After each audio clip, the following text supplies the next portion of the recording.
Here comes the money. Here comes the money. Money, money, money, money, money, money, money, money, money. Money, money, money, money, money, money, money, money, money. Money, money, money, money, money, money, money, money, money. Money, money, money, money, money, money, money, money. It's the listener's favorite time of year. Favorite time of year? Tax time. Oh, I thought you were saying DeathPiles and Taxes show. I'm like, are we going to once a year, the annual tax preparation podcast? This is episode 54 of Death Piles and Taxes. Adam, the weather outside is winter wonderland-ish. Love it. I came here, it was nice, and now I'm going to leave in a blizzard. Well, that means you should be at home sourcing, not sourcing, but listing. I should be home listing, but instead I'm giving you those tips that only I can give. The sultry sounds of Mr. Derek, right? We're talking about the tax code only Adam knows. Well, can I tell you, what a pleasure it was this evening when you came in. I should have waited, but it was one of those things. I don't like having things that don't belong to me. Well, come throwing money at me, ice cream, What kind of ice cream? a unicorn sparkle. Thank you to Mr. Hashtag Husky Section Partner in Crime, Michael Painter. Yeah, exactly. There's a reason we call it the Husky section. We had a few unicorn ice creams in San Jose, and I guess he was paying what he owed you and giving you a little reminder of the good time that we had. I just hope he comes home with a big red soda for me. I know, he's been crushing those, huh? So I got some cash back from the trip. Came bearing some gifts, some PSA official grading for some cards and cards for my kids. Yeah, we're taking care of you, man. Life could not be any better. Well, how is life? I feel like it's been a while. Get any feedback on our Jerry Sloan bonus episode? You know, we had a good break. We still put out some content, but there was a couple. It feels like it has been forever. But we just got a message from your boy $100 Bill up at eBay. We're going to speak at eBay this next week about taxes, and Bill just sent me an email just confirming everything. But he says he's catching that Jerry Sloan episode. It was a fun one. It was fun to record, and I've had people, all sorts of reactions, I'll just say. So All I know is Jerry Sloan teaching Carl Malone's daughter about hockey. That's an amazing thing.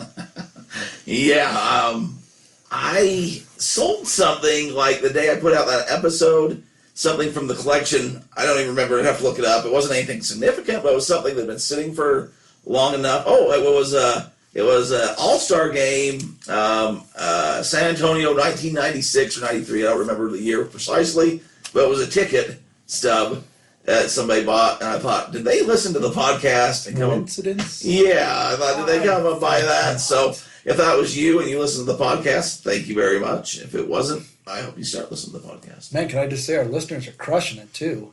We're doing good, man. We love it. We appreciate everybody. We hope we're going to, well, not hope. We know we're coming with some knowledge today. Hey, let me throw out before we move on, if you are in the Utah area, eBay Seller Meetup Group, Adam's going to be talking about tax stuff. I don't even know what he's going to talk. He's not telling me any of it. So it's going to be fresh. Anyone who's listening to this program, thank you. No matter where you live, you have to file taxes. Now, if you're in America, I know all about that. Canada, a smidge. If it's our friends in Europe, consult your, I don't know what they call it there. I could point you in the right direction, but man, we're pumped because it is tax time, which means busy time, which means a lot of, just things that are happening. There's a lot going on in the tax world right now. So if you got questions, Adam's got your answers, and show up to the eBay office, and yeah. He'll be there to answer them. And we've had some people questioning about, inventory, different types of company structure. Shoot us a message on Facebook. Hit up us on the Twitter machine. I mean, we're pretty available. That's the nice part about the. We're not easy to miss. No, Huskies. We're easy to find. So we got a good thing we're going to start out with. Friend of the program, Briefcase. Like, that kid brings it, man. I don't even know. I'm not even going to read the official email address because I don't want to get him in trouble. We had a friend that said, hey, man, I got some suggestions for you. And I thought, okay, we're a year into this. Like, maybe this is going to end up in the, the old circle file of like, yeah, you do a podcast then if you think you can do it better. But then sends this email over, and I thought it was just going to be criticizing, making fun of us. That's what I really thought it was going to be.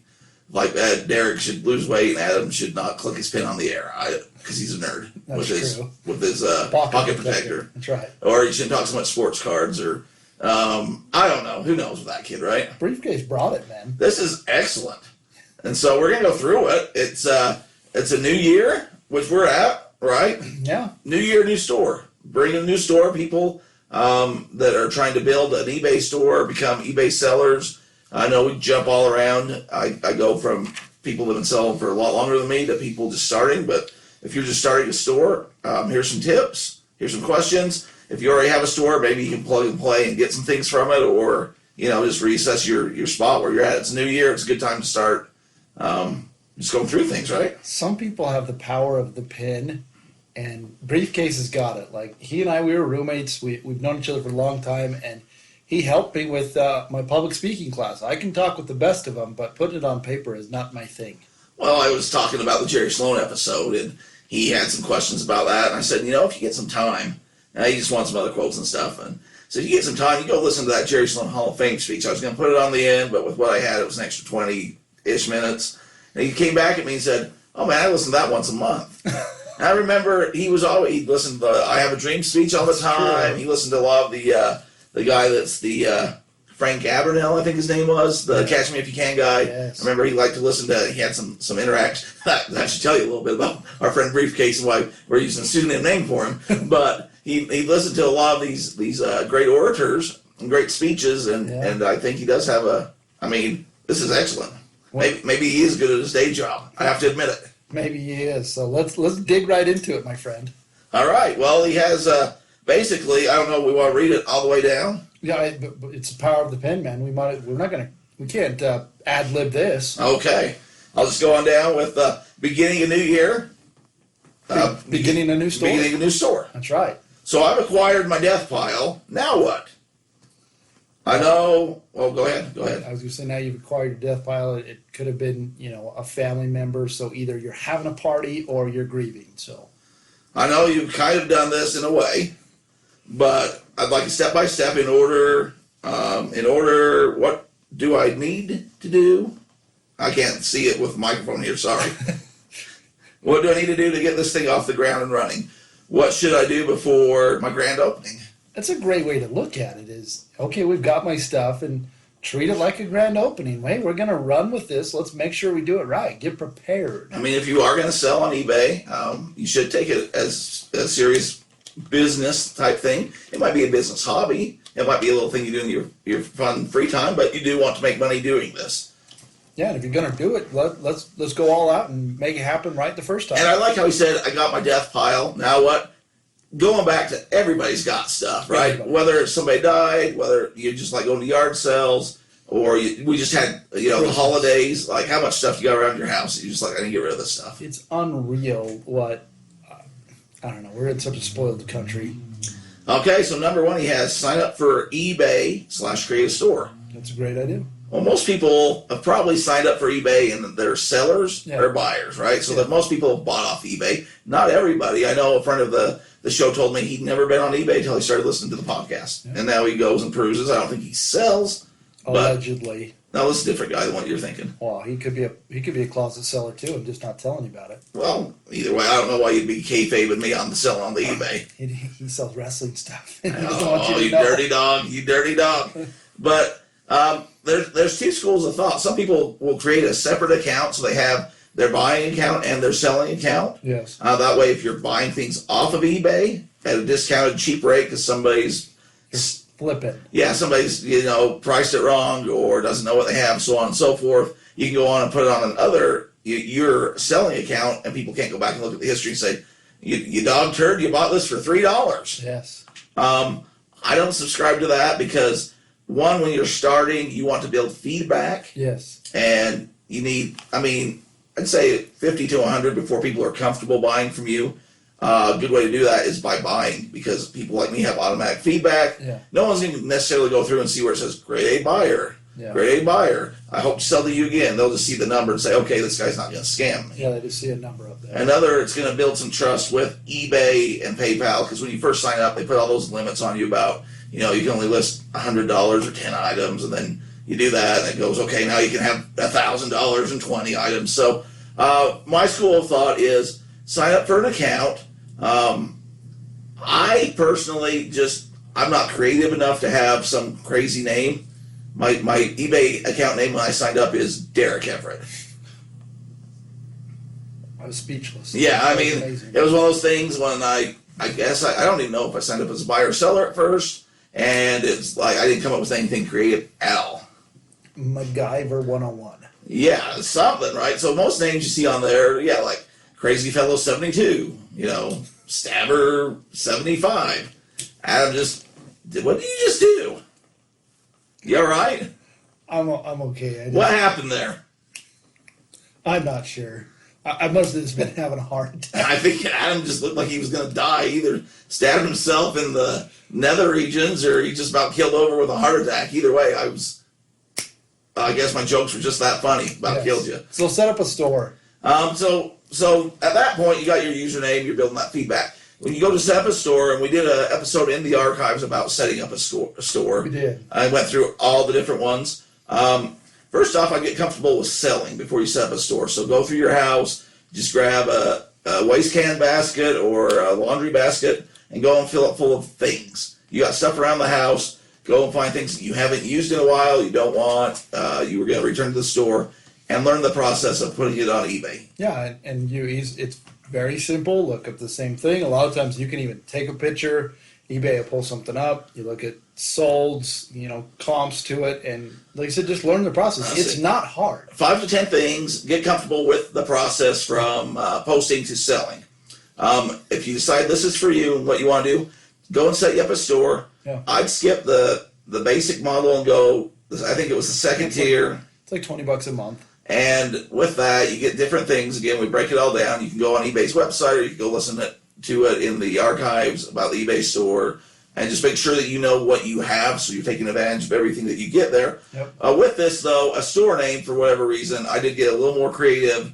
But again, it was one of those things where I had to rack the old noggin. Yes. So I'm not Derek Everett Store. A lot of people are just their username as their store name. Yeah. I thought, it has to be something great, it has to stand out. I did the opposite of what you should do, because no one ever sees your store name, really. No. I mean, not really. No one's going to search your store name. My store name is Johnny Lingo.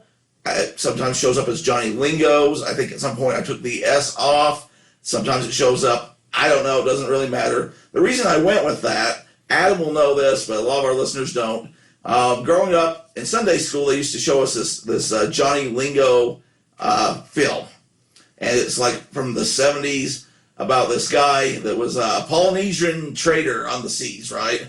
And so he would go out and collect the finest things of all the land, and he came back and he was a trader. He was a trader. And long story short, if you want to go to YouTube or Google Johnny Lingo, you can see the whole film in its entirety. Then they actually made a movie out of it, like a real movie. A featured film. Skip that. That was garbage. But anyways, Johnny Lingo decides to go and barter for Mahana, his bride. It wasn't arranged, but she was the fairest of all the land. But Mahana's whole upbringing, her parents and everyone told her that she was ugly, so her self-esteem was down. So Johnny Lingo swoops in, and where he could have scored the deal of the century and just, lowballed, he overpays for Mahana and offers 11 cows, I think, or 10 cows. 8 cow wife. I was even going higher. And everyone's shocked that he would overpay, but he saw the true beauty in this woman and takes her away from this abusive family relationship. The reason I did that is because he was just a sea barter. And I thought, well, I'm going to find stuff in the thrift stores, and I'm selling it on eBay. So Johnny Lingo's. Adam's Double Kama Llama. Double Kama Llama. What went into your store name? My daughter really likes llamas. One of my company names is the Double Kama. Hence the reason the Double Kama Llama Club. You got to have 2 commas to make $1 million, and that's what we're shooting for. So there you go. So it doesn't have to be anything like, revolutionary. Yeah. It can be, your dog's name. It can be the street you grew up on, or it can be something profound. It doesn't matter. Just go do it. I'd say, too, when you first get a store, list like crazy. If if anything, over this fourth quarter's taught me anything, is volume saved me a bit. Yeah. Sales were down. I feel, for me anyways, I've heard for a lot of people.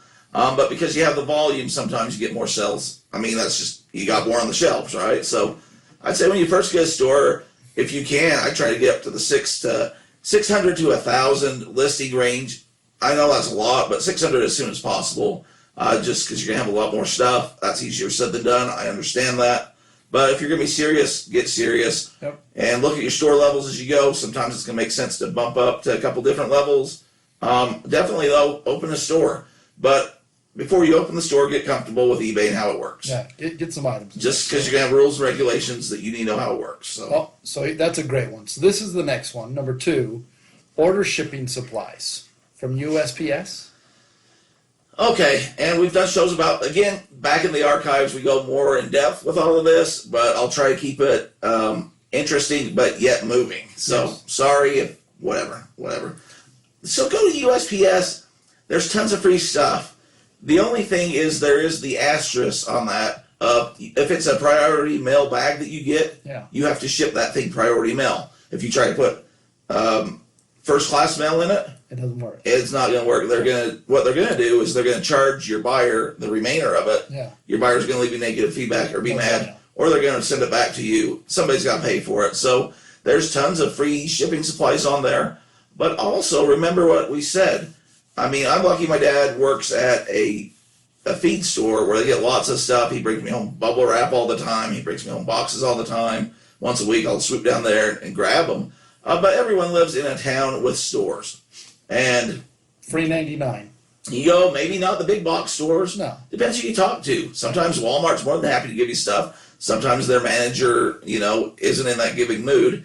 But if you go down your old main street, if you go to the pharmacies, get tons of bubble wrap. Everyone's, where do I get bubble wrap?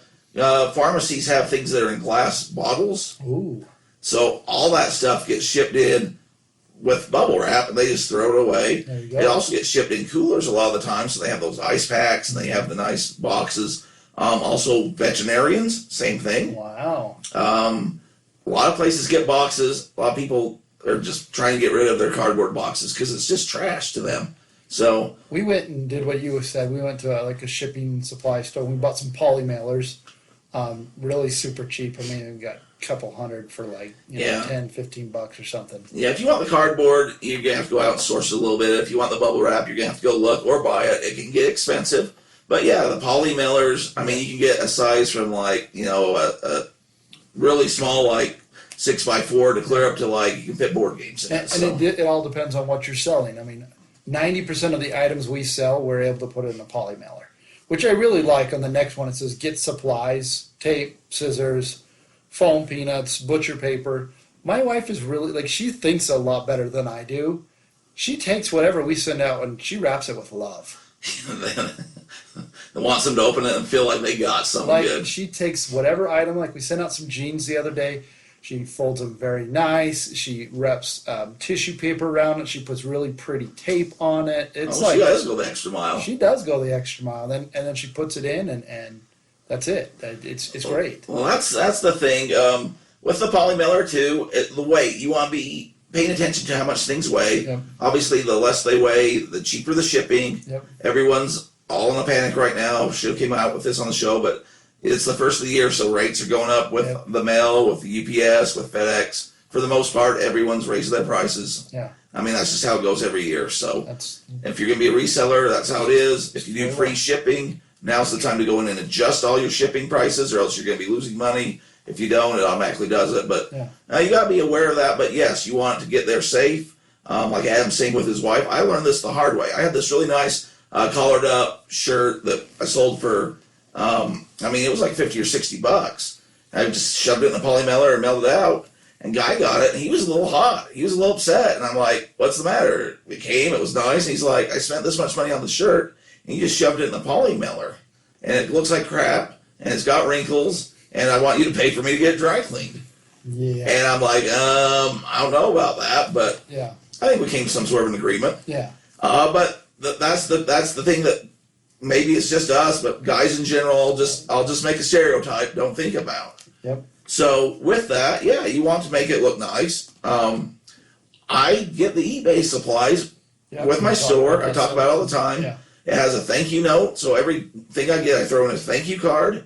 I have a nice eBay sticker that I put on the back that looks nice and colorful, and I change it depending on the seasons. I get my eBay tape, and I'll tape all around it, so it looks like they're getting something. It's not just, something that I found. Because the worst thing is you don't want somebody to open a thing that you just sent them and they think, oh, he just found this in a thrift store. It smells like an old man, and I overpaid for it. You don't want that. You want to make it a store. You want to make, oh, this is nice. We got to roll on those more D&T stickers. Yeah, we're gonna get to some things. So with the tape, just go to Walmart, man. You just Google it. You want good tape? Adam's got those. I do the tape. So every thrift store you'll ever go to will have the tape guns. yeah, And they're dirt cheap. All just get tape gun tape. yeah, You can get rolls if you pay attention to Walmart or Costco, those kind of places. They'll go on sale every now and again. When they go on sale, I buy a box of it or whatever. And then I have that, but I also have my eBay tape that I get from the store, like we were just talking about. yeah, So when I'm putting on my labels and stuff, I'm obviously using clear tape. yeah. But when I'm not doing labels or when I'm putting bubble wrap around things or whatever, I'm taping that baby with my eBay tape because it looks like Smart man. it's branded. Smart man. Scissors, I mean, you got them around the house, right? I don't think that's anything. I don't have special scissors. This is the thing. You've got kids, like those little buggers, like they take them and every time you go to look for them, like they're gone.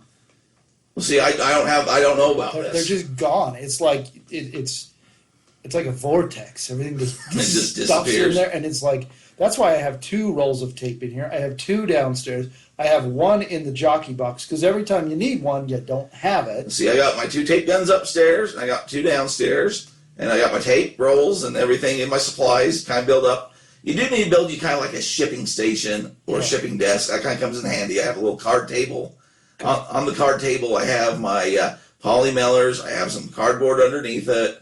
I have. One thing you didn't have on here is a scale. Oh yeah, definitely, Scale. definitely good one. You're gonna need a scale. Now that's the same though. I just found me a nice cheap digital scale. Look at the reviews. I bought it from somebody on eBay.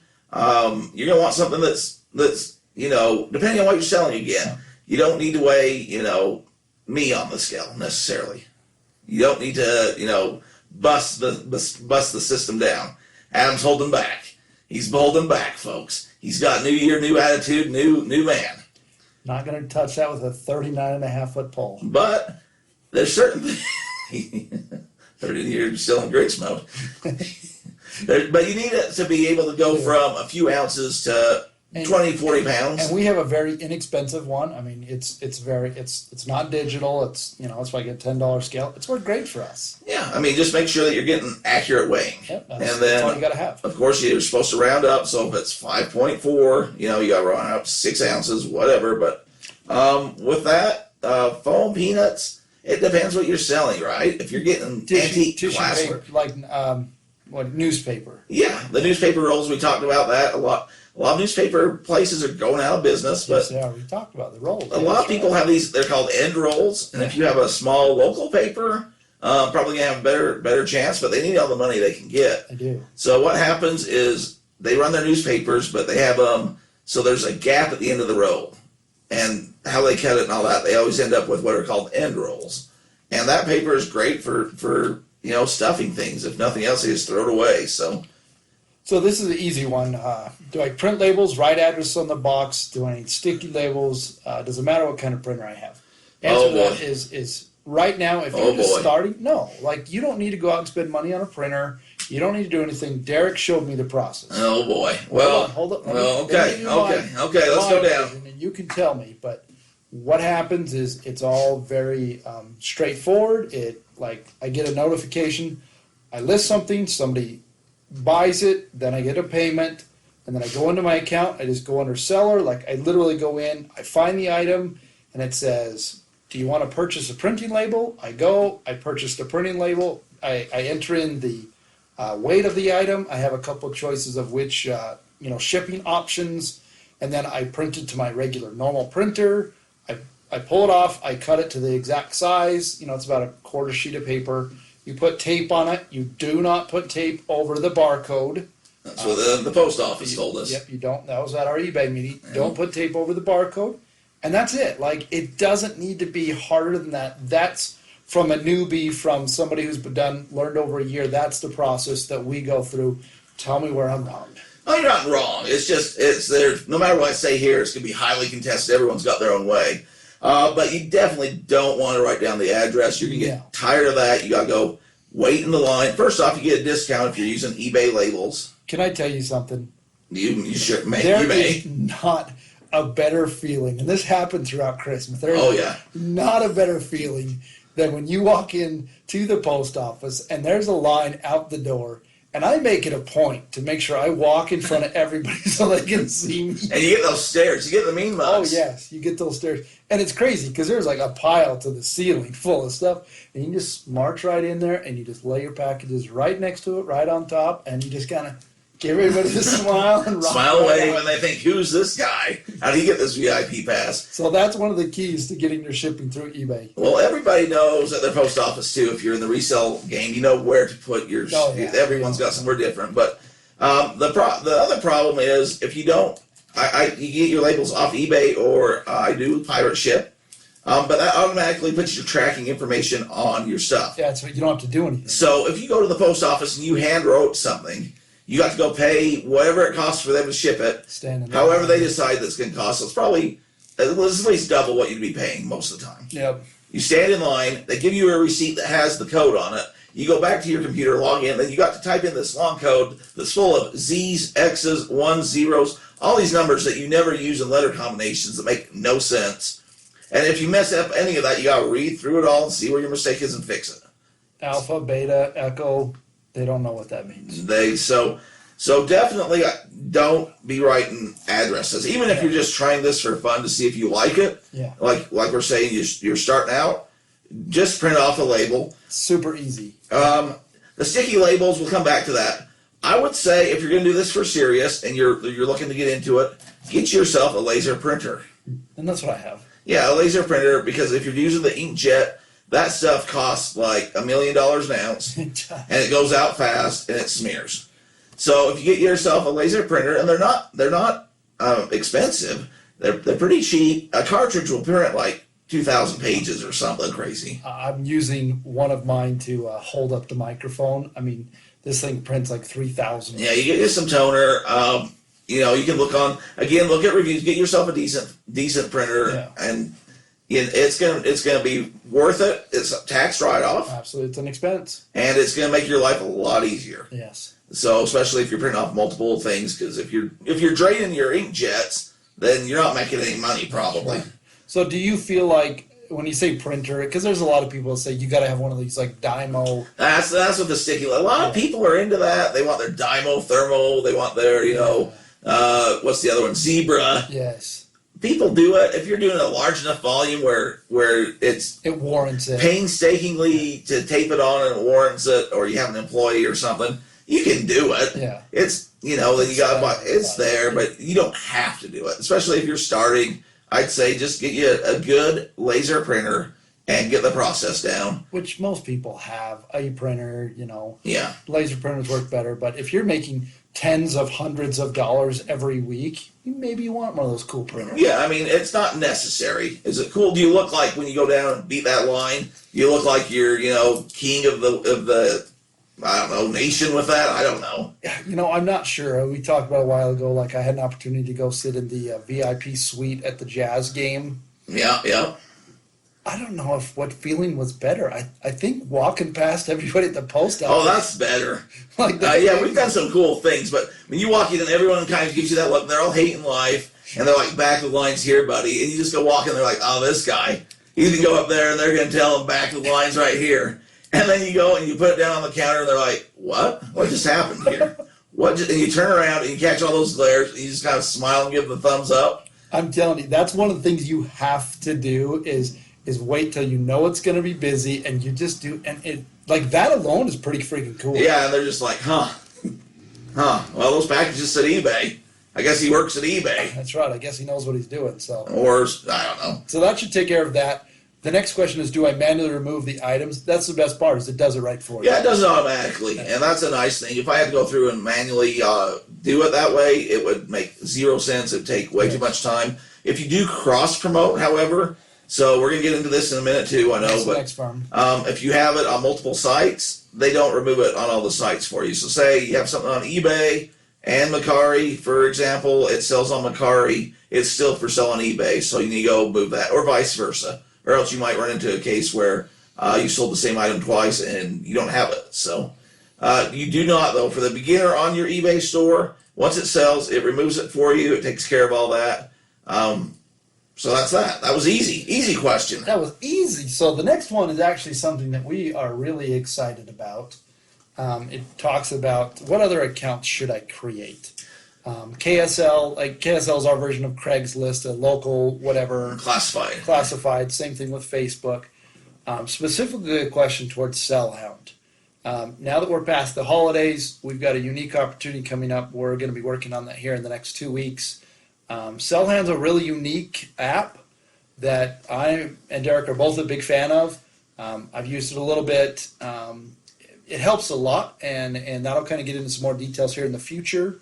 But there are other things to help you do your job better. I think Sellhound, one, even if you're not going to be listing on Sellhound, it has that fetch feature that tells you what things are selling for, so it tells you a market price. So it's easy if you're listing things. Maybe the eBay solds aren't quite what you're thinking, it's ad or whatever. It just gives you another view of some things. So I'd say definitely get you Sellhound.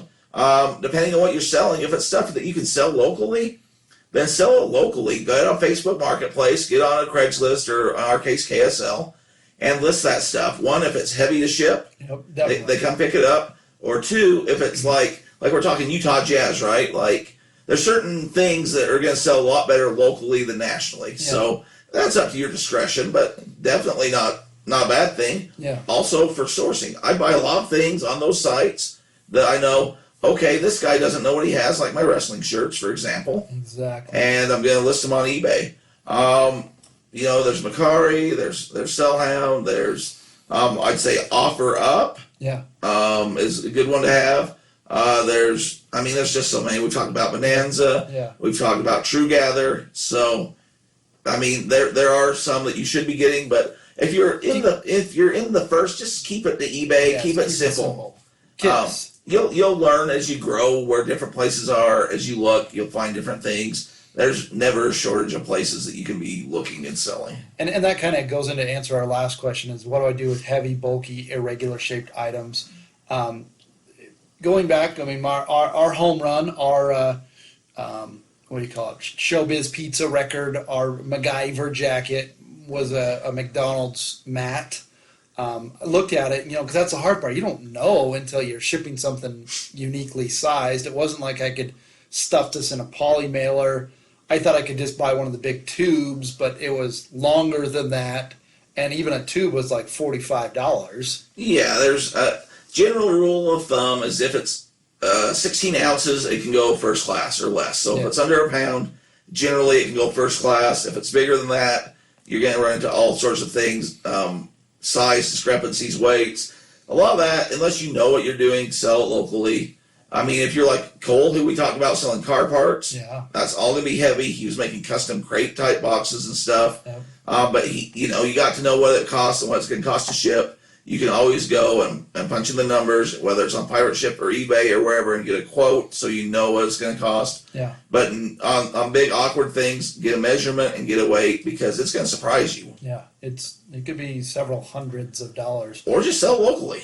Exactly. On those bigger items, it just depends. But what we ended up doing, so you can kind of understand my dual purpose, I went and bought a sound bar that I brought it with me. I knew exactly the size, and I was able to take out the sound bar, and I was able to roll the mat very nicely, very clean, and that's what I shipped it in. If you're getting started, keep it simple. Keep it T-shirts. Keep it smaller board games, video games, kind of simple, smaller things as you're learning. Once you get to, I'd even say 20 items or something, you're going to have a good grasp. Yeah. And you can kind of start exploring with, okay, this is priority mail, this is regional, this is going with FedEx Ground. This is all these different things. And honestly, I have no idea because I keep it even simpler. Like, my wife kind of puts in the prices, and then I just go to the thing and I just hit the button, and whatever the lowest price is, that's what I choose. But you want to make sure if you offered a faster price. And it says it right in there. Yes, That's the nice part, is it says your buyers, they're getting this, then you do that price. I had somebody overnight, I can't even remember what it was. Skittles? No, this was just last couple days ago. And I had to make sure that we priority mailed something to me. I'll look it up during the break and let you know. It was one of those things where I'm like, why don't you just go buy this? It doesn't. But we don't ask there you that go. question, remember? We do not ask why people buy things, we just sell it to them. But you want to make it so that you do succeed. Because if you put things up, it doesn't sell, it sits, it's easy to get discouraged, to think, I don't know what I'm doing. You try to ship something, you lose money, you think, this is stupid, right? I'm wasting my time. We don't want that. We want you to succeed. It's not wasting your time, it's fun. It's like you're at a place across the state line and you're rolling and a number comes up. Yeah, but if you go across the state line and you keep losing on the numbers, you're just like, this is a waste of my time and money.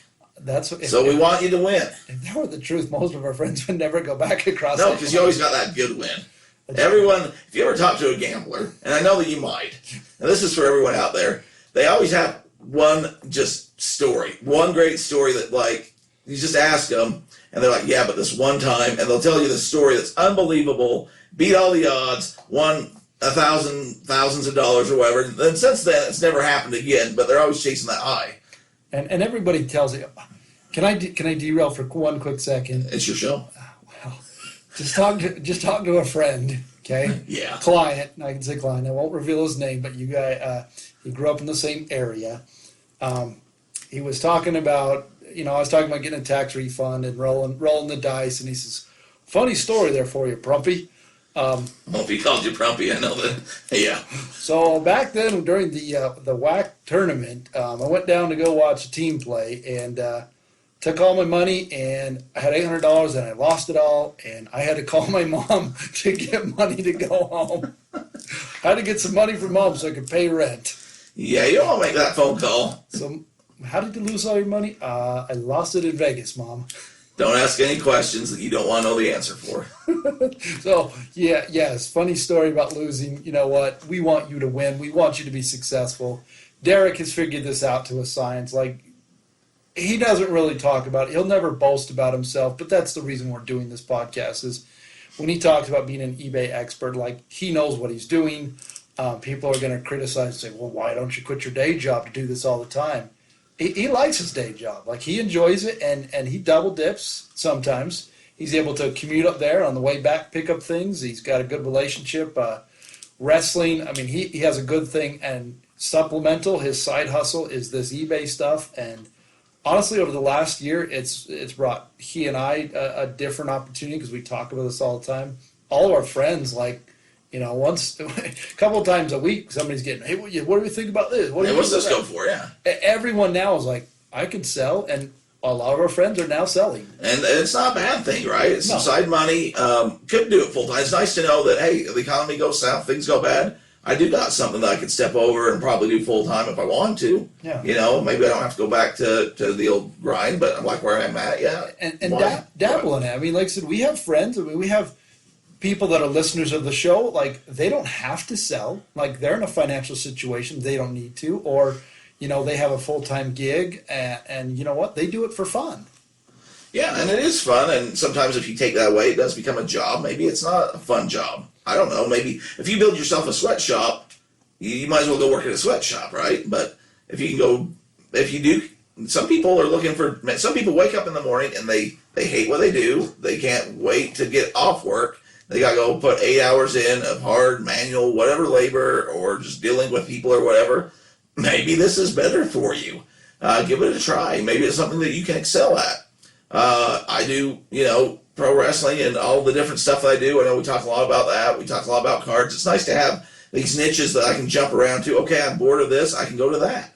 And so figure out what your niche is. Figure out what you sell. And the market shifts and changes, and it gives you new opportunities to reevaluate, constantly new things coming up. It's fun. It is. It's fun. Everything involved in it. Like he says, appreciate. Maybe we ought to have him write us. I don't know. You tell us what the feedback is on this. Do you like this kind of format? I mean, we got like an actual real thing together. Yeah, I mean, we're always open to questions. Yes. We always say, you can email, how to find us at DeRoy Everett on all the socials, or what just happened there?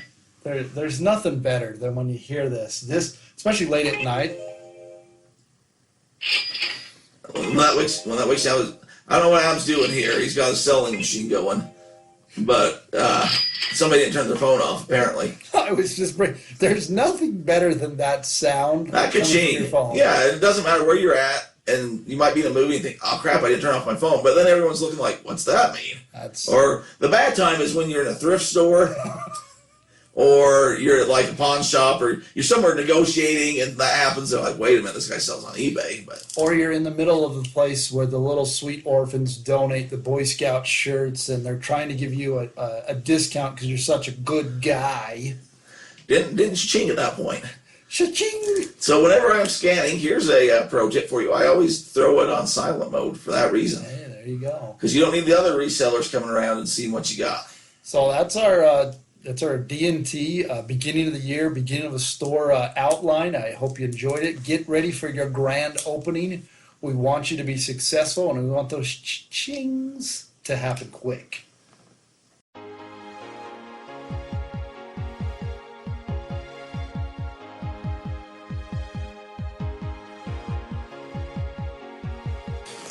Well, it's taxes of death piles and taxes. It is that time of year. We're going to have to do something. Uncle Sam wants his money. Well, who doesn't want their money? Well, he's got a lot of it, but we all got to put it in the system. That's the country we live in. So, need to file your taxes. Got questions? You want to know more because you're a reseller. It is a little more difficult than it is, especially if it's your first year. You're getting into it. You're going to get these 1099Ks. You can get information that you don't know what to do with, and we don't want you to pay any more than you have to. So reach out to us here at Adam Up Accounting. You can go to our website. You can check us out on social media. We'd love to help you out. Like I said, we know the resale game. We're here to make sure that you pay your fair share, but don't go back to jail. They're not going to get me back in jail again. We're not going to let that happen. Derek was there once, and we're not going to let that hit.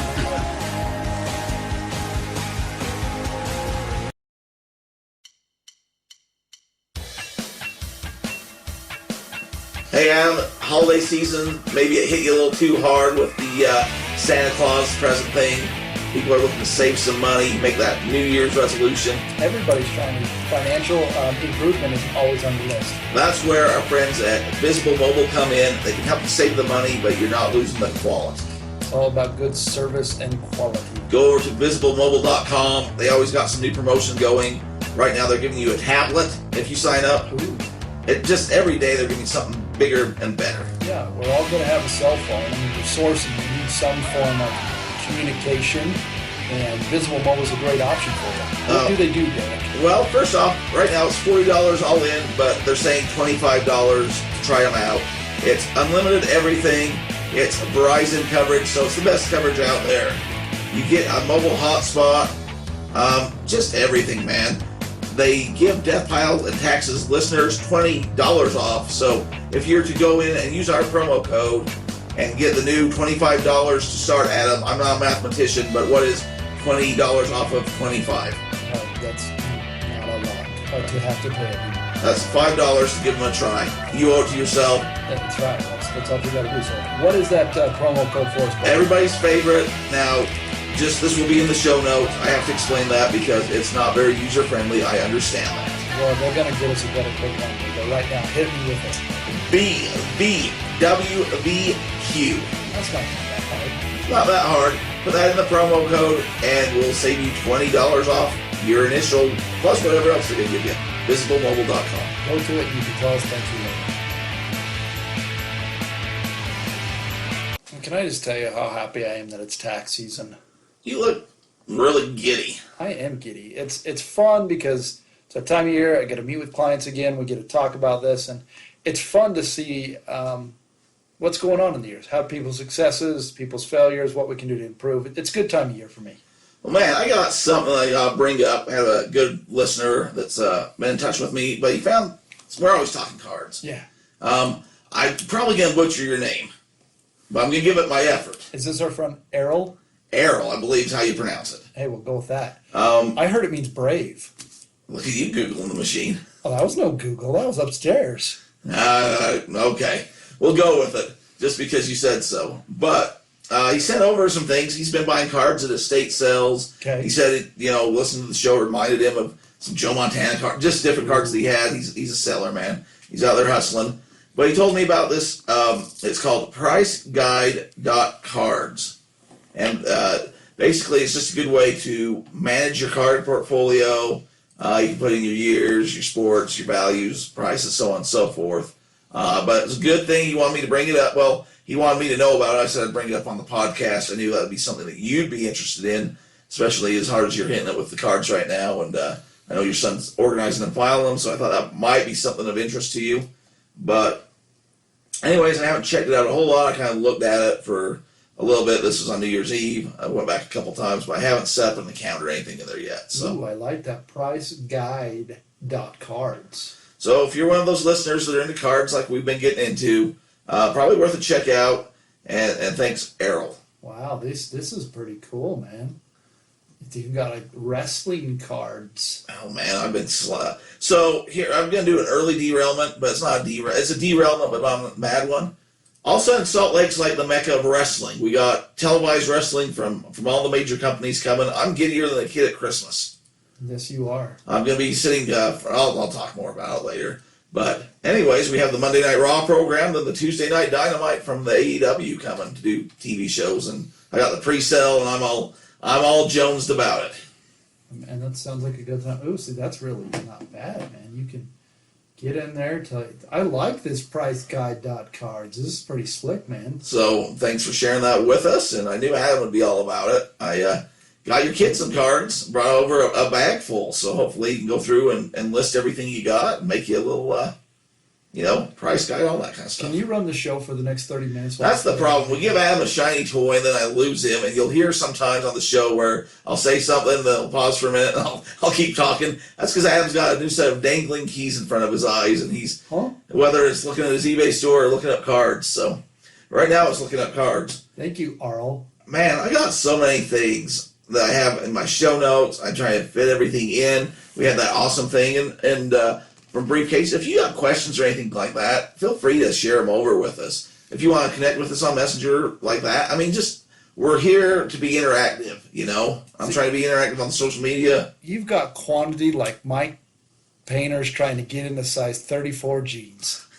That's a lot of quantity, huh? We're spilling all over the place. I didn't say that. I'm a Husky Club member. That's Husky pants, man. You're just kidding. How long have you been sitting on that one? You just threw it my way, man. I'm trying to get in the new attitude, but when you lob me a softball, I got to swing for the fences. So, Adam, we had a slow fourth quarter. I don't know if you did. I think a lot of people did. There's a reason the CEO got kindly asked to leave. The golden parachute. And that might be the correct... From what I'm hearing, I listen to my boy Clark.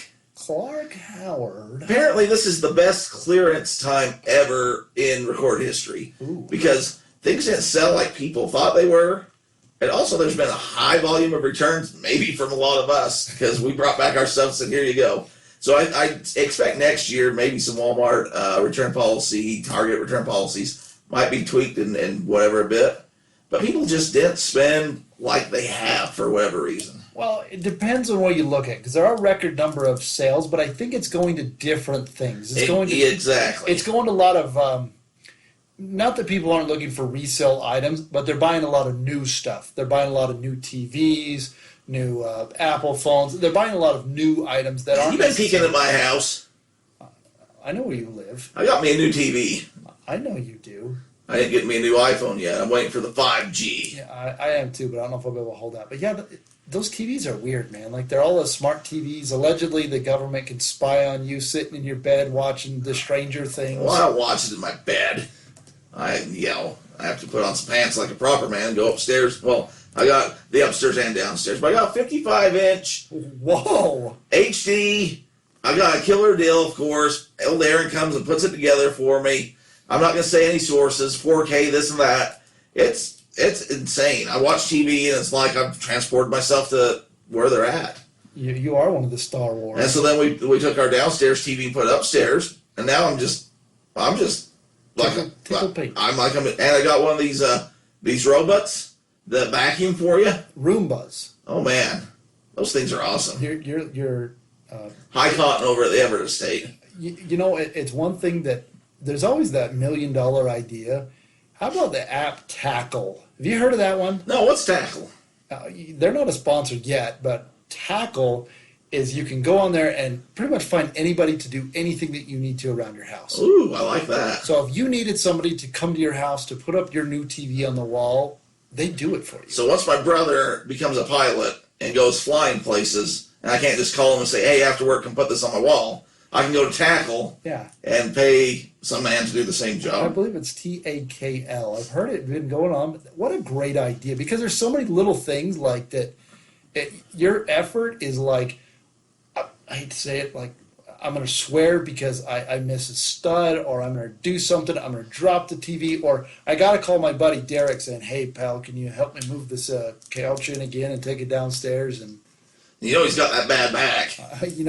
I need to have this. He's got that bum leg just ready to go out and sue you. I need you to bring this treadmill downstairs for me again. Oh man, it's not going downstairs. So that thing is where it's at. Getting back to you're putting up new TVs, I think that's a lot. What also it was kind of the perfect storm of things that happened in Q4. Yeah, and it might be just this year. It might not be. Wait and see. Maybe switch up what you're selling. Yeah. It just didn't have the hot toy, whatever. A lot of people had that, but it wasn't just you. So I think a lot of our people are like, man, I'm trying to get this store going. I'm listening to this podcast. I'm listening to these guys, and it just wasn't going. Just switch it up a little bit and be ready for next year. Clearance-wise, Jimmy Cheapy Pants, good buddy Jimmy, sends me over this clearance deal for Christmas ornaments. Yeah. Hallmark Christmas ornaments, all clearanced out. They have National Lampoon's ones. They have Super Mario ones. So I haven't purchased yet, but it's a good time. If you're in it for the long haul, you can get your Christmas ornaments for under $4 and just hold on to them, or put them up. I always put them up. I sell things seasonally. I sold Christmas hats, like the Santa hats, but with like logos and stuff, during like June, July.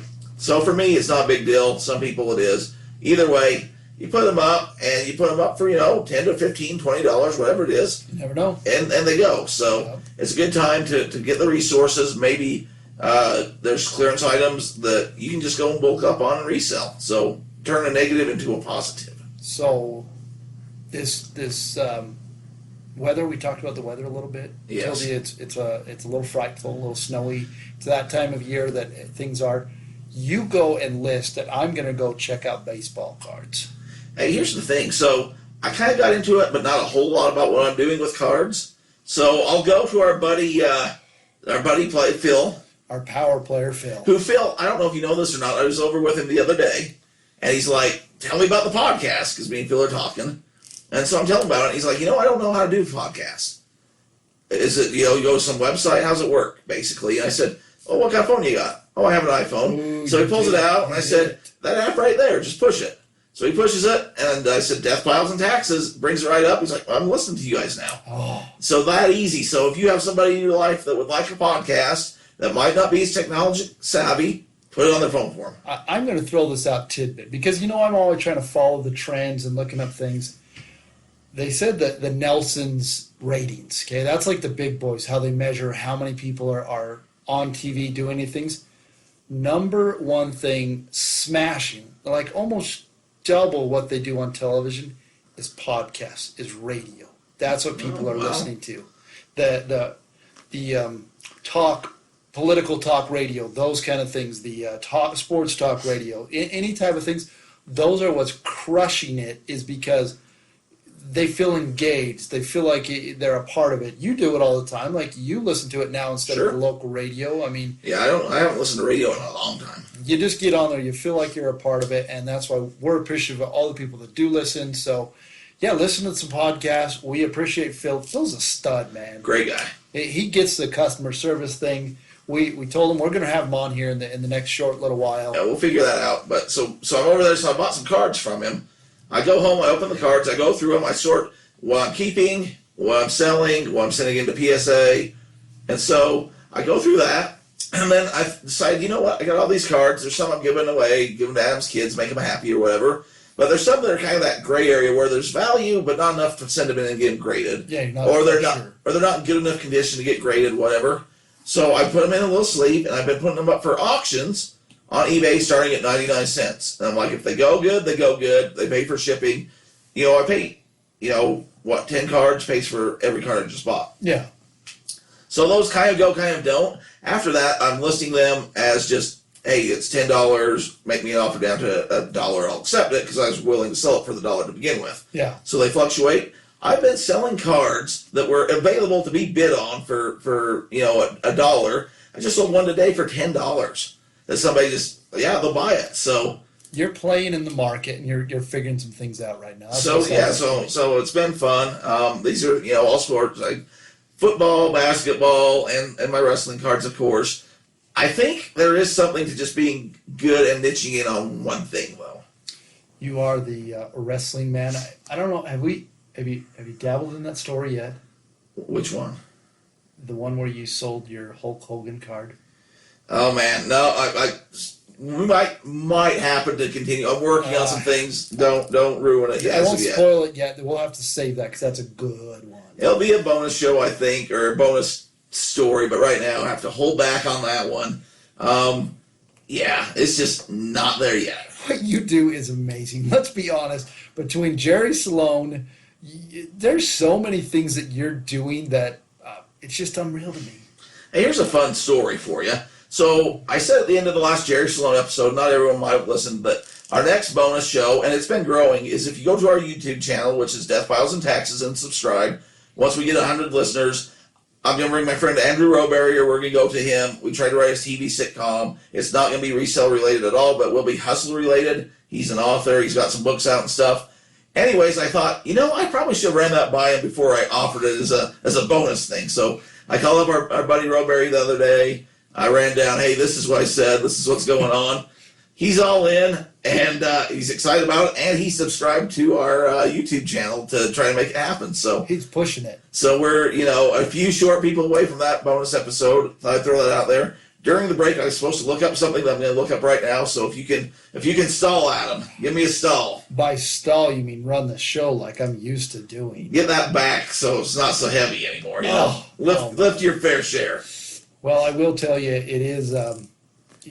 You've been selling, you've been doing anything. Now is the time to add up those expenses. I know it's boring. I know that we talk about taxes, and this is the unsexy part of the show. Derek does all the heavy lifting. He does it all. But if you don't file your taxes, you're going to have some problems. And that's what happens when you get into reselling. Like, the numbers go to the IRS. Like, you have to put in your information. They get your social security number. They get your EIN.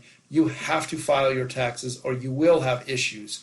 And burying your head in the sand is just, it's not an option anymore. Like, just don't do it. You're going to sell. You're going to make money. Go out and do it the right way so that you can enjoy it. And let's make some of these things that you're doing, let's make them 100% work related. Let's make it to where you enjoy selling things, but you're also doing it to where you're not getting in trouble. So that's my snid. No, we want to start. Thank you, Adam. So I said before the break, I sold something that went overnight, and I could not remember what it was, but I knew it was worth it. Okay. And I just looked it up. I sold a pack of Band-Aids. Oh, God. A discontinued Band-Aid. And somebody paid for me to overnight it to Pennsylvania from here. Wow. So they paid like $40 for me to ship a box of Band-Aids to them, and they put in the note, I need urgent, please send quick, thanks. Now, I'm a pretty fast shipper, Adam. I pride myself to get my stuff out. I overnight, whatever. And it was, I charged them, they spent over $20 for a box of Band-Aids because they're discontinued. That's a whole other story for another day. And they spent more to ship it. I'm a pretty fast shipper. If you need a Band-Aid and you need it quick, don't buy it off eBay. Don't buy it from me because you're gonna need it by the time you get even overnight. It's gonna your Band-Aid. You're gonna need it by then. Maybe he heard what a good service you are, that it would get faster. Maybe he's in a rural area. You know, that's one of those things where you just don't ask questions, and I shipped it to them, and I'm glad they paid. I gotta know. What did these Band-Aids have on them? Like, were they a special themed? No, they're discontinued. So when I was out at the so here's a secret that I do. This is before I got into this cards again. There's always something to turn. I go to grocery stores, not Walmart's, but like old grocery stores, and I'd look for dusty discontinued things. Spices. And spices was a big one. And I'd scan them, and if they're on clearance or discontinued, and see what they're selling for. I found these Band-Aids that I think they're water resistant, and they were like cut in like an oval instead of they weren't Band-Aid brand, but bandages. Some unique bandage. But not really that unique. And so I filled the cart with them. I think they were a couple bucks each. I'm selling them for, that was sold for $22. And it was like $40 to ship or something crazy cross country overnight. So that's insane. Nothing special. I mean, there must be something special, but to me, nothing special. If you're walking down the aisle, you wouldn't say, well, that's something. And I can say during the break, I had some offer on some jeans. Well, look at you going. I had the sounder, but I was making another commercial. So yeah, those commercials, they get seasonal, and we have to switch them up. So hopefully our friends at Adam County get some good business, and you give Visible Mobile, give them a try, man. For real, like, that's a great deal. That is a great I deal. use them. It's great. But and like I said, and whether it's our place, whatever, you got to get your taxes done. And I'm telling you, hiring a professional is worth your time and money, because you can't know everything about everything, and finding somebody to help you is better than paying late fees, paying penalties because you didn't know what you were doing. so you remember when we were out in San Jose and I bought some stuff from the Apple store? I do remember. I got one item left. I should have bought more. I might have to go back out just to reload what was it? The Craw Shack? Crab Shack? Claw Shack. Claw Shack. You know, our friend Briefcase is there right now, I believe. Oh man, I hope he's eating there for me. Well, what I'm saying is maybe you Venmo him some money and he can buy some stuff for you. That's almost good enough to do. I might have to think that one through. You're welcome. Well, there you go. And it was my brother who told me, hey, you should go over there and buy stuff. Your brother lives there. If I lived in that area, that is where I would source a lot. We've talked about it before, so it all depends on where you live, and hit those things that are hot. Hey, here's a secret that I learned. Hey, friend, I feel like that's one of those like that was like scripted. This isn't scripted. If you listen to the show, you know we're not scripted at all. Hold on. But it's like, hey, buddy. The first part of the show was scripted. It was the first time ever, though. Our new producer. But the answers weren't written. Like, we still shot from the hip. It wasn't produced like, if you listen to, not to throw shade, but if you listen to a certain podcast that may be produced by the company that we talk about being eBay a lot, everything they do is, so, friend, like it's the whole thing, it's a whole script and they read it. I am here today to talk about your taxes. Hey, tell me about taxes, Adam. Say, it's that time of the year. Hey, friend, you need to get your 1099K off of the website And and file taxes. And maybe our commercials, maybe we should be a little more scripted at some point, but we kind of pride ourselves in just kind of going for it, right? We go for that. And again, I wanted to throw this out there. Like, I know you're a part of the eBay group. I'm really excited about this visit here with $100 bill. Like,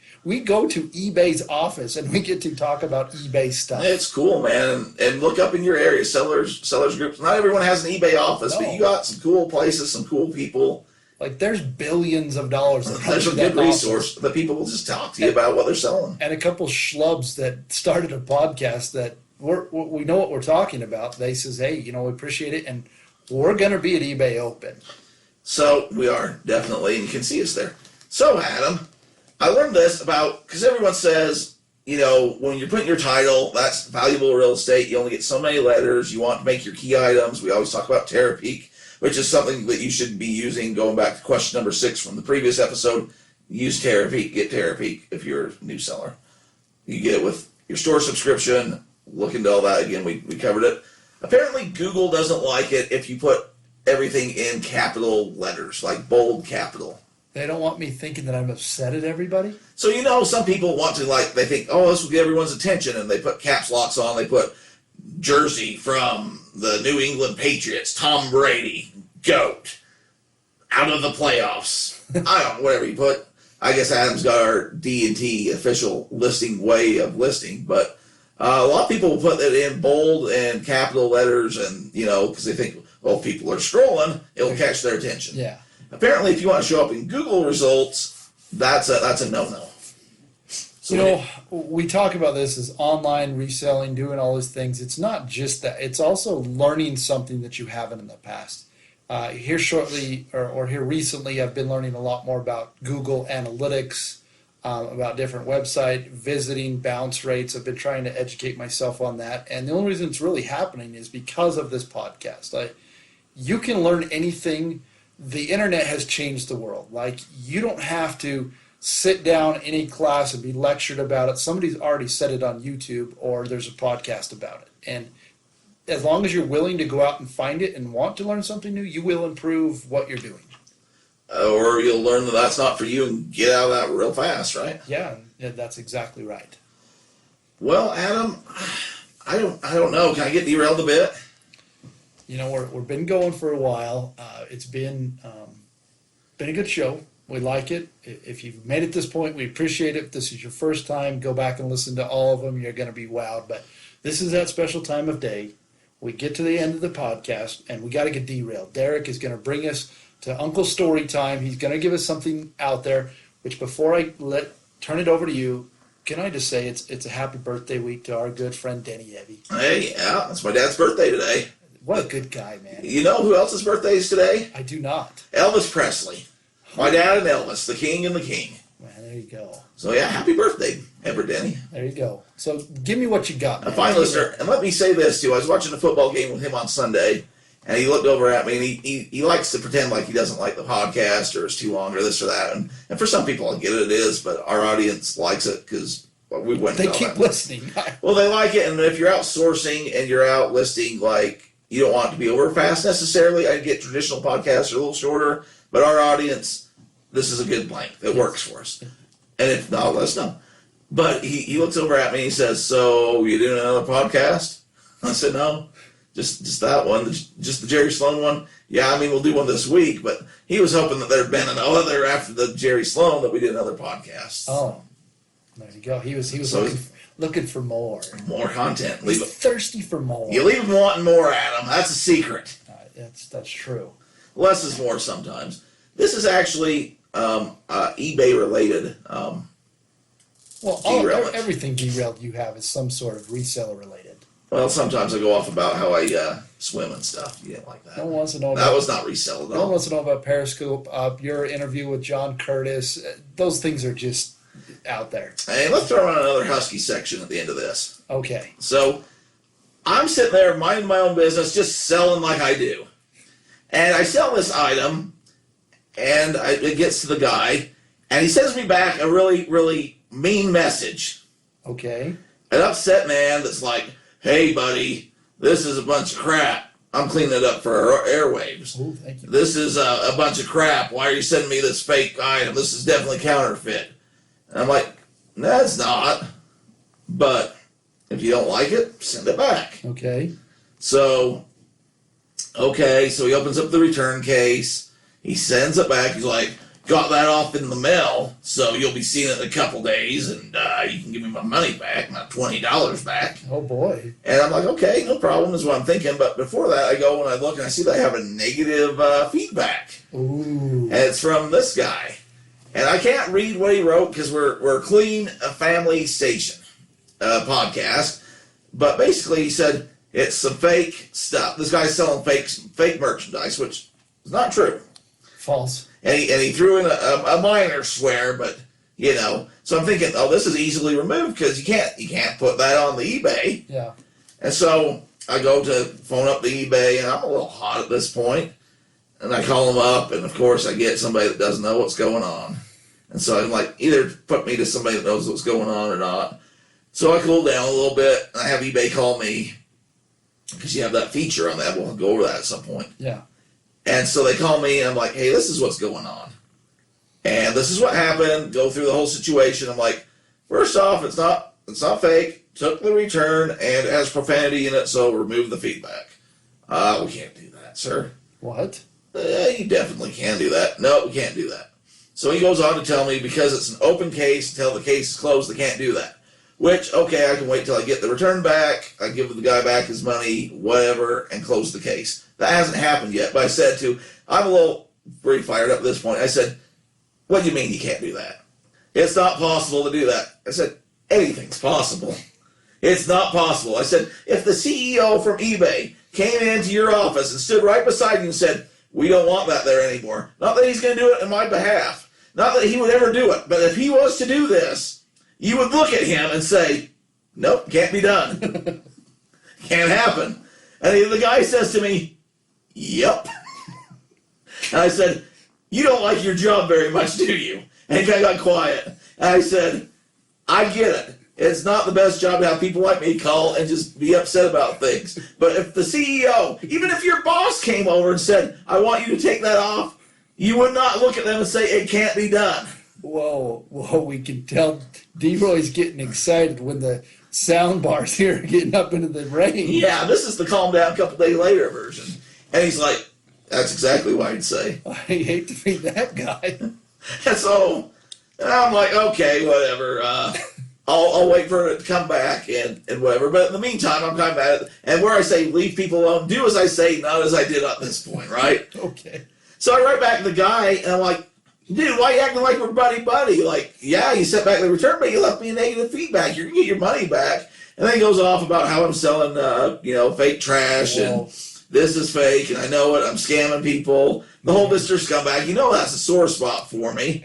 And I went through the whole holidays without having to do with this hullabaloo, deal with these kind of people. And so I'm like, dude, it's not like that. What happened is I left the tag on that I got at the thrift store, and it was a $2 tag because he's like, you bought it for $2 and sold it to me for $20. My mistake. Yes. I said, no, you're mad because you saw what I paid for it, and you know what I sold it to you for, and so you know that I made $18 off of this transaction. That's why you're mad. You're not mad because this is a fake piece of merchandise, because it's not. You're not mad because I'm scamming you, because I'm not. You're mad because I left the price tag on. My bad. You're sending it back. You'll get your money. But when you leave a review like that, it affects my business, my reputation. You can see I have thousands. I've sold, because at the thrift store I bought like 10 of these items. I've sold like 5 of these things. I've got good reviews. People are happy. I just sent one out the other day from Macari. It's just, I'm like, that's why you're mad, which you shouldn't do. And then he's like, you're wasting my time with all this, that, and the other, and I don't need to respond to you. And see, now he's a little southern because I'm a little more mad. But he's from the Northeast, So did it close and did it get removed? I haven't got back yet. This is like just happening. So today he's even sending me stuff. And wow. I was like, now I'm on just radio silence with him. I'll get it back. I'll close the case. There's enough things where he did tell me if I would give him his money back, he'd remove the feedback, which is feedback extortion. So I have no doubt it's going to get removed. It's just a matter of time. I had a neutral over the holiday season too. Neutral feedback, and I got that one removed. Kind of the same thing. You just call up eBay and you're like, hey, here's the situation. They want you to talk to the seller and stuff. Sometimes you can, sometimes you can't. The seller just put something kind of goofy about how it was just, sometimes, I don't know if it was somebody that was foreign and language of English wasn't the first, like me talking right now, or if it was somebody that just was inebriated when they were typing it. But what they wrote just didn't make any sense. I'm like, hey, this doesn't make any sense. And the person on the phone said, it doesn't make any sense. We'll just take that off for you. So it was an interesting turn of affair there. Well, you gave me 2 little notes.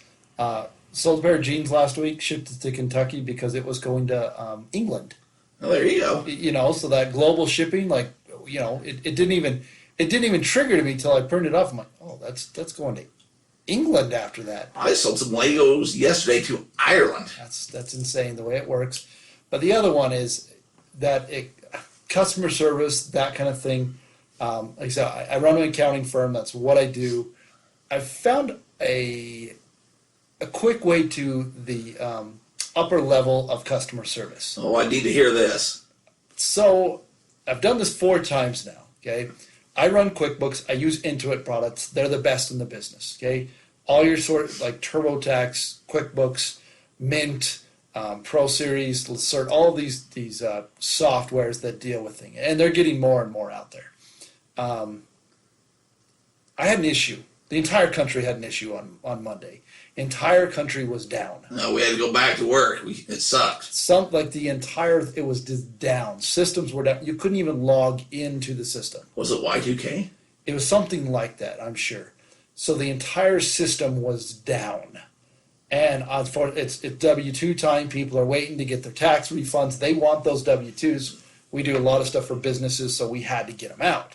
So I'm essentially out a day. While this is going on, I mean, obviously I called. There was an issue. I got shipped to China or Philip, wherever. Nobody knew. I was heated, and I always do this when I do it. I have my cell phone on speaker, and I continue to work away on it. Oh, you got to. You can't just wait on hold anymore. We're sitting there. So, anyways, after about an hour and 45 minutes, I wasn't getting anywhere. They said they'd call me back. They didn't. So, I get onto LinkedIn, and I find the CEO. His name's Hassan Gadari. Really good guy. I've actually met him for a brief time period. I've been to Intuit before. I go on there, whatever he's posted on LinkedIn, I says, because they were talking about some AI, whatever new cool thing that they got or that they're using. And I made a very remark saying, hey, I appreciate all this new stuff, but as a customer, I'd really appreciate if you'd focus on your core products. You were out all day yesterday, not a peep about the problems. I'd really appreciate if you'd spend some more time taking care of your customers. Do you know what happens when I do that? It's a reaction. Hello, this is Dana from the Office of the President of Intuit. We saw your remarks. We really want to make sure that we get this corrected for you. What can we do? Well, we're wrong, huh? So, needless to say, I had a 20-minute conversation because she wanted my feedback. She wanted to know what the issue was. So here's the thing. I try to hit it hard on your Twitter or Instagram. Adam's hitting it hard on our Facebook group, and he's the king of LinkedIn. I'm learning a lot on LinkedIn. Like, it's pure, easy contact with CEOs, with big boys out there. That's exactly what it is. And the more you put out there, the more content. Derek's joined the game. He got his information on our podcast. He's the co-owner, host of DeathPiles and Taxes. Which I love because there's like this old coworker from a former job like, congratulations on the new job. Like, it's not a new job. I still have my job. And this is just because of how I don't know how it presents it, but because he's a hustler, baby. But it's like I got 2 jobs now. Derek, 2 jobs. Technically 3. That's true. So there's so many ways to try and do it. I get it. You get frustrated. It's difficult. You have to remember when you call places. Unfortunately, it's the bottom of the barrel. Like they don't care. It's not their business. That's the way our boy Clark calls a customer no service for a reason. It's just the game has changed. If you get good service, that's when you send them a little shout out.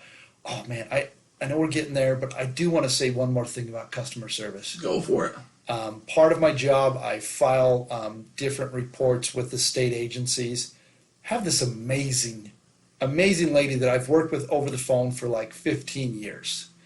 Last couple of years, like I call and she hasn't been there. I can't get a hold of her. Come to find out, I call in today because I needed some help setting up a couple companies. Hello, this is, I'm like, is this Shauna? Yes, this is Adam. Well, how are you doing? And it just totally rolled in. Say what, you take off a few too many vacation days, Shauna? No, actually, she's got a very rare disease that she got at the Rio Hotel in Las Vegas. Enough said. Don't go on anymore. What happens in Vegas sometimes doesn't stay in Vegas at the Rio Hotel. Some sort of thing like there were 7 people that No, died. enough said. Penn and Teller accidents happen. They just replace a new audience member to be pulled up on stage. We get it. She's going through some sort of chemo treatment. Anyways, it was really sad. It was really sad. Well, but anyway, thoughts and prayers to Shauna and her family. She's done some amazing things. So she picked up she's helped me over hundreds and hundreds of times over the years. And I called her, and it was nice because one of the people here in my office, she's called the same state agency and bangs her head against the wall because it's impossible. And all we're trying to do is pay money for people's behalf to the state agency, and it's like pulling teeth to get them to help you out. And I call up, and she's amazing, she's lovely, she takes care of everything. Is there anything else? Yeah, let me do this. And it's like 20 minutes later, things that usually take her 3 days, I got done in 20 minutes because I did the right thing. You need to get Shauna's extension and you need to send her a Christmas or holiday gift. So while we were speaking on the phone with her, I looked her up on LinkedIn, found her, sent her a message, and sure enough, she has a friend that definitely could use one of the extreme modus wheelchairs. There you go. Take care of them, Adam. So we'll take care of them. So that's, I guess the moral of this story is understand what you're getting with the customer service. I get it. You're going to get frustrated. I do still quite often, but it's a matter of finding the right person at the right time. Well, yeah, let me bring in the right way to handle, because I go off on my story, and I hope some people got some chuckles or they can relate to it or what have you. And sometimes we do get frustrated or we overreact. If you're going to get a return, I have 60-day return policy. I expect to get returns. Accept the return. You'll get the item back. If somebody respond when they ask, but don't give them don't go off. Yeah. Just tame the situation. Calmer heads prevail. Be professional. Like we said earlier, you're a business. If you were to call up a business and be treated like how I treated somebody, I deserve the negative feedback. Yes. On that one. Most of the time, 99% of the time, I'm good. So if they call, just de-escalate, or not call, but if they send you a message, it's all nasty, to say, hey, you know what? Send it back. We'll take care of it and be done. You don't have to say anything else. Yep. And if they do inappropriate stuff, let eBay do their process to remove it, and cooler heads prevail. Treat it like a business. If you want to troll people, that's what the internet's for. You go on the Twitter, you go on Facebook. There's plenty of things going on in the world right now. You can just go troll whoever you want about whatever you want, and that's where you get that out. And we even get trolls on the groups we're a part of. Don't you be posting that stuff. How dare you tell people that you got a podcast that can help with the situation that they just asked about? How do I start a store? Well, DeathPiles and Taxes, episode number 54. And the funny thing, and we've talked about, I'll go on there because we're trying to get listeners. Yeah. And, and we appreciate the listeners that we got, but we like to build and help people. And the more listeners you get, the more range you get, the more reviews you get, the more people can find it, the more people we can help. So I'll go on those and be like, and I know there's plenty of listeners. There's people listening right now that this is how they found the show. I'll go and say, hey, DeathPiles and Taxes just talked about that. And you should check them out. And they'll say, I haven't even heard of that podcast. And then all of a sudden we look and our numbers have spiked. So I appreciate all of you that did that. And it's usually me doing it. If it ever isn't me doing it and people beat me to the punch, I'll stop doing it. But it's just funny when the internet police come out and rebuke you. It's not like I'm trying to sell you nothing or solicit you. I'm just like, hey, it's answered here. It's more detailed than, like me and Adam talked about. We aren't the people that can just write down these magnificent. I don't know if I got some disease right now, if I'm stoned, drunk, or tired, and I'm slurring all over my words, but speaking, writing, spelling, it just ain't our thing. But we do have a podcast, and I'll let you know about it on Facebook. And I will let you know we're wrapping up. People are watching. Not only are people listening, I'll just share with you this kind message from one of our greatest listeners. Just drove by and saw you recording. Tell Derek he is my second favorite DeathPiles podcast. Second favorite. I should be the first. Right there. So. That's all right. Adam needs that one guy. There's always that guy that's always pulling for the sidekick. I just sidekicked you. Wow. It's your office, it's your equipment, it's your building. I just sidekicked you. I guess it's Brian, and his wife does work for me, so I guess I'll take second. He's obligated to say that because their trip to sunnier places they're heading to is, I guess, partly in Are they going to check out our band U2? No, not going to U2.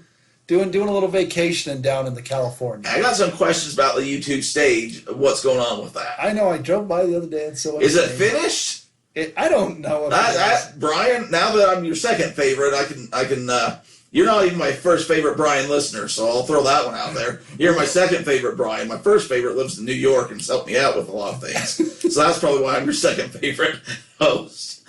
I hope he knows I'm joking, even though it's true. But you drive by there, and it looks like it's an unfinished, it's got that white stuff. I don't know. Maybe I should just Google up what the stage looked like. We talked about this YouTube thing. I can't say YouTube and YouTube because of you now. Can I just tell you that being married is very good for a lot of reasons. If it was up to Brian, one of their sons would be named Bono. Well, he should have went with The Edge. Hey, as we talked about Jerry Sloan last week, how many people came up and said, That's true. I know a kid named Stockton. I know a kid named, Sloan. I know a girl named Sloan. There you go. They're out there. And I'm sure there's a lot of Jordans throughout the country that, just happen to be named after number 45. That's true. So shout out to Brian as he's Hey, thanks for driving by. That's right. Giving us a gawk. I hope you were outside shoveling the sidewalks because we're going to need him to get out. Yeah, that Prius doesn't go so well in the snow. So, well, D-Roy, it's been good coming back with you. It's always fun. We're going to get on a good regular Wednesday night schedule. But what are those two things, buddy? Man, 2020 is going to be good, but still, even in this new year, Adam, there are two things that are for certain. That would be DeathPiles. And if you don't know about it now, you know, taxes. Hey!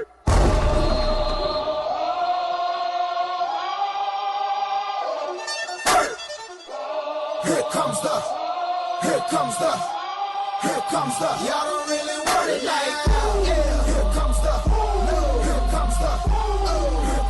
y'all don't really want it like that. Yeah. Here comes the, Welcome to hashtag. Husky section.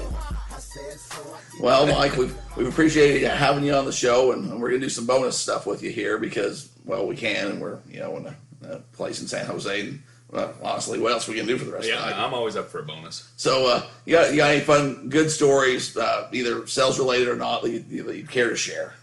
It depends. What do you want to know, Derek? Or You where always do you want claim us to go, Derek? You always claim to be the funniest guy I've ever met. Well, I am. I can say it's there's no doubt about that. A lot of the material that Derek uses on this podcast are things that I've used previously, and he's gone and thrifted and picked those up and put them into his own repertoire. So I might be guilty of some of that. That's a joke. Derek's probably the second funniest guy I know. So Next to yourself. well, yeah, that's right. But lots of good stories out there. I can say, do you want personal stories, Derek, or personal is there stories that Prump doesn't know, or that I don't know for the are we audience. calling Prump on here? Yeah, I call him Prumpy or Adam. When I go home and talk about Adam to my wife, she thinks I mean my brother, and I never call him. I call him Prumpy, but then we're on here, I call him Adam. But then we're at the ticket counter today. Somebody called him Frederica Beasley. So yeah, he's man of many names. Or Frederica? They called him for Fabrica. Breeze? But his name's Frederick. His birth given name. Uh-huh. And they asked for Christian Rika. name. Yeah, so I mean, man's got a lot of names. He goes by a lot of things. I don't know if they're aliases for being on the run, or if he's just got if he's just popular and he needs to be known by lots of different names. I don't know. Okay, yeah.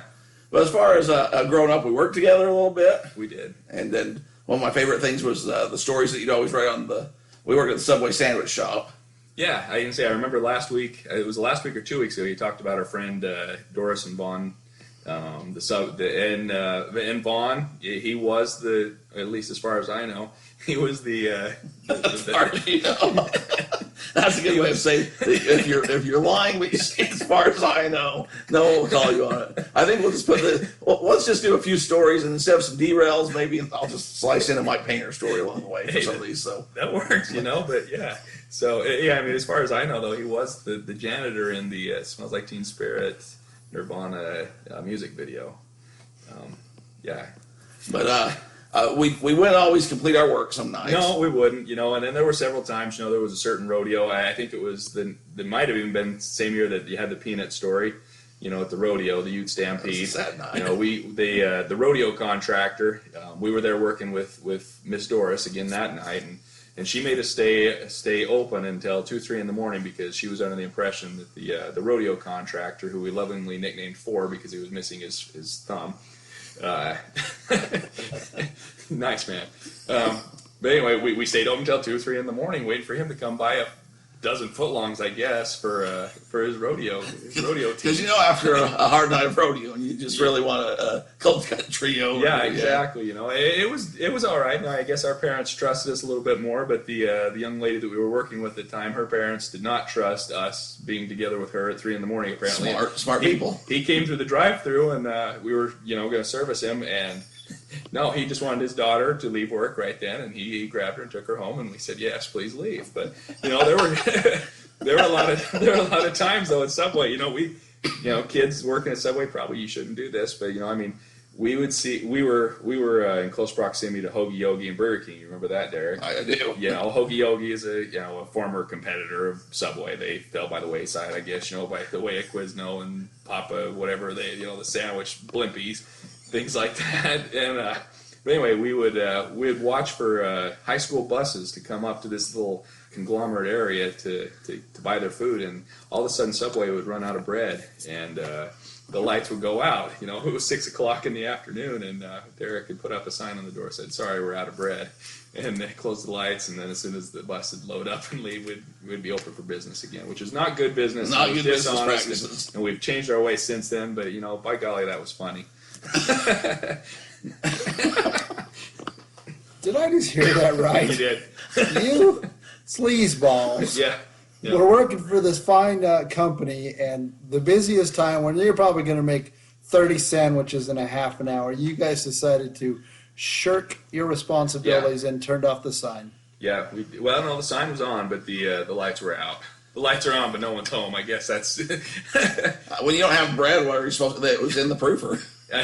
We were waiting for it. It was. I mean, if you just want. I mean, you have to think about this. Something without bread, We were I'll make you 16. salad. We were 16-year-old guys. I mean, we didn't want to service the whole football team from South Severe, but if it was the South Severe volleyball team, we were open. Okay, Double meat. this is going to go back in the Wayback Machine. This is going to Okay. tell you guys what kind of sandwich artists you really were. We were we were very good sandwich artists. I had the striped shirt. Then did you cut the bread? Yes, you cut the bread. Wow. What happened there? I missed the cut. There was a video. Apparently, artists were putting too many items inside the sandwiches, and it was costing Subway a little bit of money, and so they went away from the They U-cut. did away from the U-cut. Now, Yep. that's the U-cut was phenomenal. That's breaking news. So do you think if It you were was. able to get back behind the table, I could cut the U-cut. could you do the I do it at U-cut? family reunions all the time. I wonder if we can find somebody tomorrow that would let you guys go back behind and give me a U-cut. We'd have to go somewhere better than Subway. I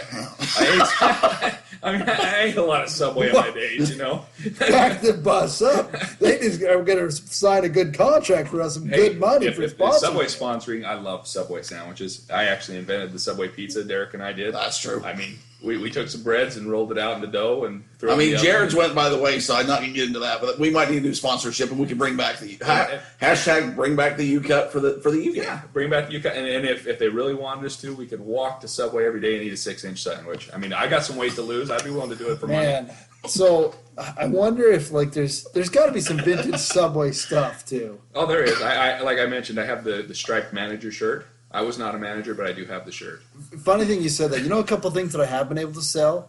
I sold my good Little Caesars like black polo shirt. My wife looked at me when he bought it like, why are you buying that? I'm like, because somebody's going to buy it. I also had a Domino's shirt that I sold. So those things, Solid it's going to be weird, but I believe when you're working at an establishment like that, you have like a certain number of shirts you're supposed to have. Yeah, we had 3 or 4, I believe, Derek, didn't we? But ours were interchangeable. We were pretty close to the same size, so Husky section. Hashtag we were super husky. I mean, we were big bone. we were larger, but Yeah. not. I mean, We we don't- were good looking. We don't need to go into the size restrictions here, but yeah, I don't know what, man. You guys are just full of good stories. So Subway. Yeah, the Subway though was a good time. You know, you never knew what was going to happen at Subway, did you, Derek? It was a good time. I mean, as far as Good job. teenage jobs went. 16-year-old boys talked to a lot of girls come through there, and you were always open when the girls come through. But when the boy teams, you just We got tipped occasionally. Have you looked into selling your manager's jacket or coat? No, I think it's shirt. I guess it was. no. I'm keeping a hold of that one for kind of sentimental purposes, at least for the time being. But you know, there's a chance that I might slim down to a large again, and maybe I'll wear it for Easter or Valentine's or Christmas. I guess or if Halloween you, or I guess if you something. have Halloween, you go out as a trio of Yeah, things. I could find the visor, find my old Subway visor, and Now my favorite though, we haven't even got to, was if our responsibilities weren't all done and we knew we were going to be in trouble and we wanted to go back home, Mike would just start writing on the whiteboard and telling people what you would do. well, I think they were all truths, really. Just like this whole podcast has been so far. we had some really good managers though that obviously would put up with our crap. They didn't know about the running out of bread. Obviously, that wouldn't have went over very well. There are a for few things that anybody. just wasn't disclosed. but we were not the senior people on the shifts. I mean, there were adults that we were working with that never put the stop to us closing up shop. So anyway, yeah, there was times, when we just didn't quite get all of the bell peppers sliced or the tomatoes washed or the crab salad, blended. And we would write stories to our manager and let her know why, we were unable. Obviously, as good employees, we need to let people know. And What would happen? So just freestyle one of these stories for the people. Let's say it's been so long, Derek, but I mean, for example, say we were working, it was getting late. We had to get home because we had a big test in the morning. It's about 10 o'clock. Yeah. And we still had to study. We still had to study, but the bread wasn't all the way put away, or Hadn't risen. Maybe the tomatoes didn't get sliced. Well, off the top of your head, what's a story that might have been on that board? Well, most likely it was true, considering that time frame. We probably had interactions with some hobos or things like that, and we were trying to probably be good Christians, providing sandwiches or different things like that, and going out and providing service. But we didn't make it. We were unable to cut all the bell peppers or slice the onions or get that tuna blended, because we were out doing service. Yeah, Doing things. I'm sure that you guys were. So appreciate your knowledge on that. We're going to move on from something else.